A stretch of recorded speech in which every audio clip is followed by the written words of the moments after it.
Let's bring in Adam Andrzejewski right now. He's the founder of Open the Books. Adam, thank you for joining us. Thank you. You blew the whistle on Strong City, Baltimore, right here on Fox 45 News a year ago. What's your reaction to today's indictment? Well, there was red flags littering the landscape at the federal level, the state level, and the local level. And we put all this out a year ago right here on Fox 45. So at the federal level, obviously, with today's indictment, there's a lot of red flags on alleged money laundering and misuse of funds. But we also noticed that the organization had not posted a federal income tax return online since 2019. And at that point, they only had $80,000 in their bank account, and they were running on $14 million of annual revenue every year. So they were already tight a long time ago. At the state level, the red flag that we identified was that they are delinquent. They're not allowed to solicit under Maryland charitable law charitable funds because they haven't updated their charitable registration since May of 2020, and they owed hundreds of dollars worth of fines.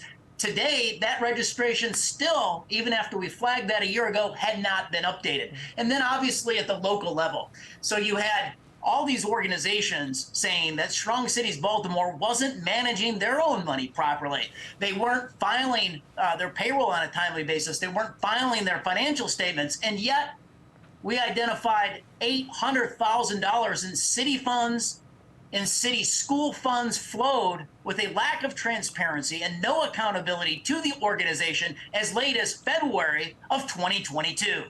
Yeah, that is certainly disturbing. Adam, you have been investigating the amount of taxpayer money nonprofits receive for a while now.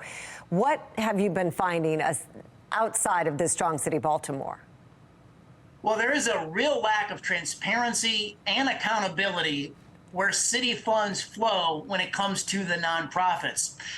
And so, look, about 30% of all the local, quote unquote, charitable organizations are not in compliance with the state of Maryland charitable solicitation law, where they have to register on an annual basis with the Secretary of State's office. And if you're delinquent, you cannot raise money, yet the city consistently funds these organizations and the accountability checks are not in place. Here's another thing. We've filed the Maryland Public Records Act request for the city checkbook in 2022, and they provided last spring the checkbook without vendor names, so it's worthless. Now they say that their software can't handle the request, but we got this request fulfilled back in 2021. So the city's acting like they have a lot to hide. And Adam, of course, Mr. Davis is under the presumption of innocence until proven guilty. But to those watching this right now and watching you who want to run a nonprofit and want to do this thing by the book, what advice would you give them? So I think when you start a nonprofit organization, you really have a commitment to public service. For example, at openthebooks.com, we're a public charity, we're a nonprofit organization, and you've got to be holier than the Pope. You have got to exceed the reporting requirements. You have got to show exactly where your funds are being spent and be transparent with your donors and your stakeholders. All right, good point. Adam Andrzejewski, Adam with Open the Books. Adam, thank you, and I'm sure we'll be talking with you again.